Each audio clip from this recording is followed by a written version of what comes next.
Good afternoon! Hello mga sisi ko, mga mamis dyan. And for today's videos, meron akong mga nabiling dagdag paninda dito sa ating munting tindahan. And itong ating first trans is worth 584 pesos. And titingnan natin kung ano yung mga napamili ko na dagdag paninda na naman dito sa ating tindahan. So ayan nga, kumuha ako ng 7 ounce na plastic cup.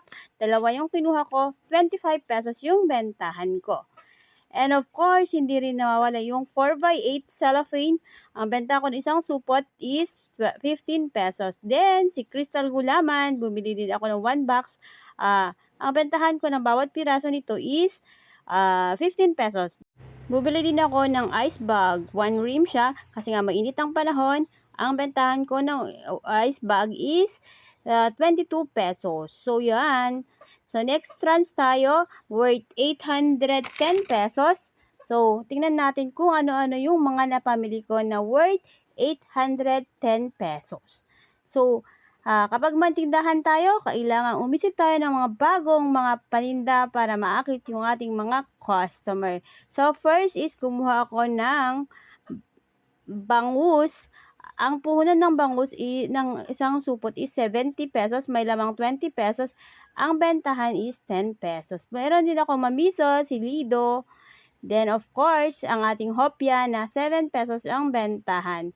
Then, bumili din ako ng cheese dog.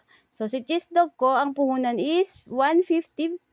150 ang isang supot, may lamang itong 20 pieces. Dalawang supot yung kinuha ko.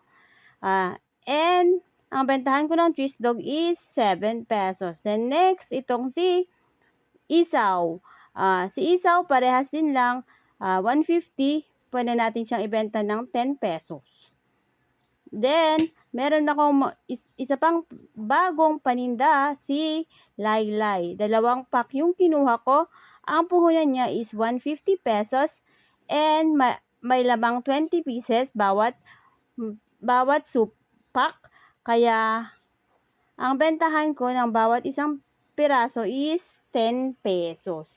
So, ito yung mga ating mga dagdag na paninda dito sa ating tindahan, mga kutkutin and cellophanes na talaga namang hinahanap-hanap dito sa ating tindahan. So,